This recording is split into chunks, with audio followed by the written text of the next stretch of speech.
যাক ওই মরছে অনেক ভালো হয়েছে, ওর জানাজার পড়া লাগবে না, চল। বাঁচাও বাঁচাও বাঁচাও ফজরের নামাজটা পড়লে অনেক শান্তি লাগে। আরে এই গাছের দিকে কিছু যাইতেছে। আমার এই দুনিয়াতে মুক্তি আরে দাও ভাই। ইমাম সাহেব তাড়াতাড়ি আমার লগে চলেন। আচ্ছা ঠিক আছে চলো। ইমাম সাহেব আপনি কাছে কান দিয়ে শুনেন। আমারে বাঁচাও আমারে বাঁচাও। বিসমিল্লাহির রহমানির রহিম। ইমাম সাহেব আমারে বাঁচান ইমাম সাহেব। আরে ভাই তোমার কি হয়েছে? ইমাম সাহেব আমি দুনিয়াতে থাকতে অনেক খারাপ কাজ করছি, এখন আমি এমনি ঘুরতেছি, আমার জানাজার কেউ আসে না। না ইমাম সাহেব, ওর জানাজার আপনি পড়াইবেন নয়, দুনিয়াতে এমনি ঘুরুক। ইমাম সাহেব আমি দুনিয়াতে থাকতে বুঝি নাই, এখন আমি বুঝতেছি, আপনি আমার জানাজারটা পড়াইয়া দেন।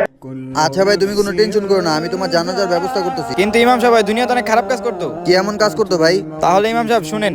আল্লাহু আকবার। ওই মামা আজান দিছে, আয় নামাজটা পড়াই। ওই মামা তুই যা নামাজে, আমি যাবো না। আরে একদিন বুঝবি। ভাই দুনিয়াতে আপনি আর আমি অনেক খারাপ কাজ করছি, কিন্তু ওর শাস্তি দেওয়ার মালিক আমরা না, ওর শাস্তি দেওয়ার মালিক আল্লাহ। চলেন ভাই ওর জানাজার ব্যবস্থাটা করি। ভিডিওটি ভালো লাগলে অবশ্যই সাবস্ক্রাইব করে যাবেন।